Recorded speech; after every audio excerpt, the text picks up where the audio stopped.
Alas 11 na pala mahigit. Alas 11 na mahigit. Oh, 11:04. Akala ko alas 10 pa.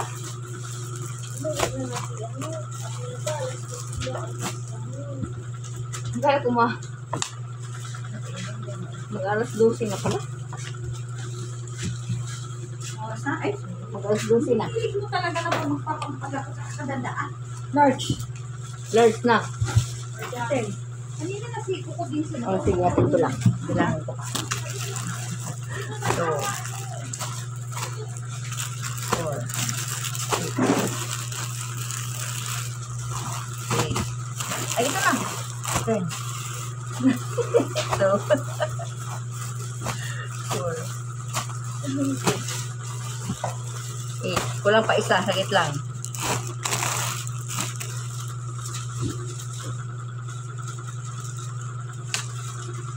Hindi pa nila binababa yung mga kulang.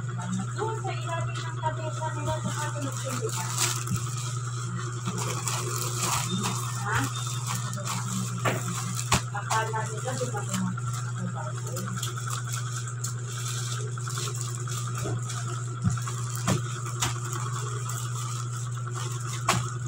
Nagsasalita sila na kasi ang hirap ng gawa.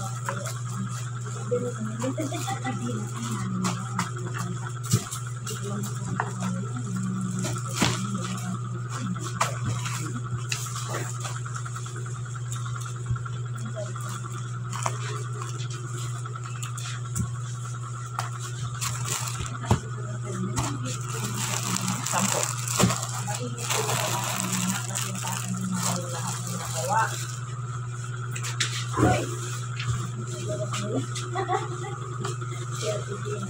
Maraming trek sa kanila sa ating Dina. Nagre-revise kasi. Nagre-revise. Nagre-revise. Sabi natin sabi mo. Ano ba ito? Ila?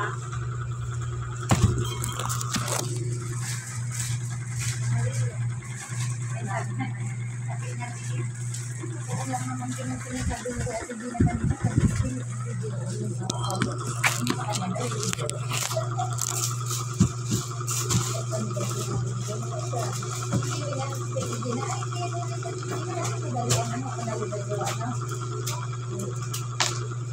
kahit mahirap na yung gawin, nagawa niya ha?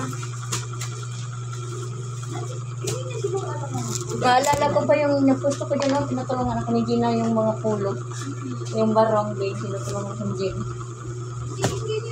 Nakikita lang nakikita. Di ba nila nakita na ito? Di ba sa gabi na nagpupul si Ate Gina ng parang ay ng tulong? Sa kanilo. Pinatulungan niya ako nun eh. Ikaw ba yung Pilipina sa pwede, hindi na tumulong mo. Si Ate Gina, pati yung men's club, di ba? Si Ate Gina nag-fully bag moon.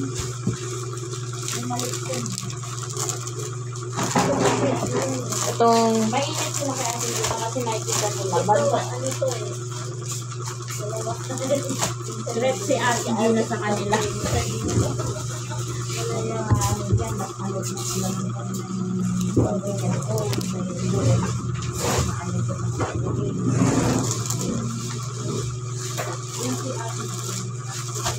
Yan, nakikiano lang sa sabi niya, pero ang buhay yung paparang hindi ko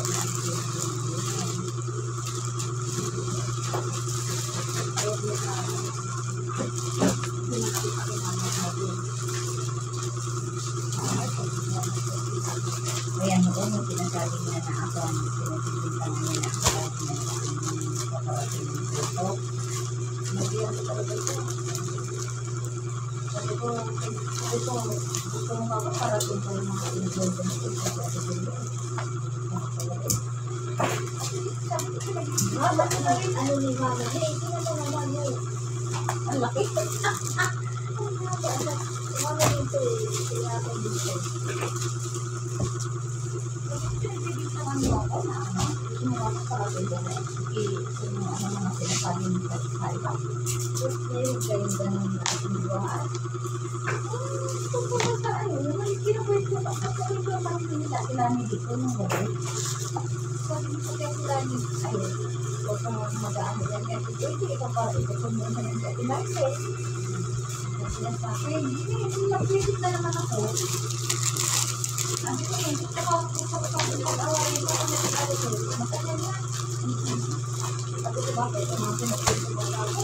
Gusto mo mga sa akin, dahil gusto mo sa akin. Ako na yung nag-express niya na tama yung sinasabi niya. Kaya ayaw ko na ako. Mag-away sila. Hindi ko sinakawain. Kaya nahuli ko ang ugali niya na nagsalubi na ako.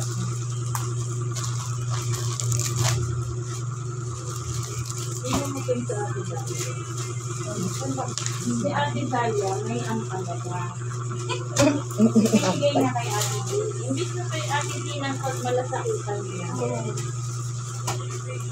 Ate D na yung binigyan. Nasaan ginayuman ni ano? Ano pa lang si Ate kay Ate D na siya dapat maging mabalik. Kasi kung hindi dahil kay Ate D na, hindi naman sumakapa. Siya yung mag-project. Kasi hindi naman sa kilala ni Ate. Di ba? Hindi rin mo kilala si Ate G. Inanak ko rin yung Ate. Ako sabi na si Sayo. Ate Nani, sulit ka na ba dito? Eh, ang palaya anak na ko. Ang palaya anak, itas ko nga ba? Sabi lang ka yan. Pero Ate Nani, sulit ka ba dito? Grabe. Masusunod ka wala. Tinawanan ko lang ako. Ate Nani, Ate G. Sabi na. hindi ka idalyan ang palaya. Okay, galing mo na rin ito doon. Ano ko, panggasin ang daw. Ay, pinabala pa. Kasi binigyan na yun. Ako binigyan niya sa Pilipinas. Hindi. Sana sinabi mo na Ate G na.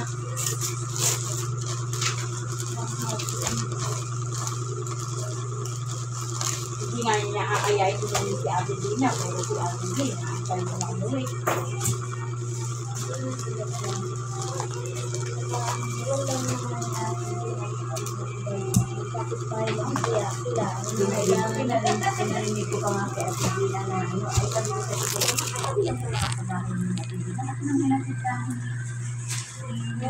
Kaya nga dito sabi ko dyan, Ate Dalia, dapat pala, swerte na tumulong si Ate Gina. Ay,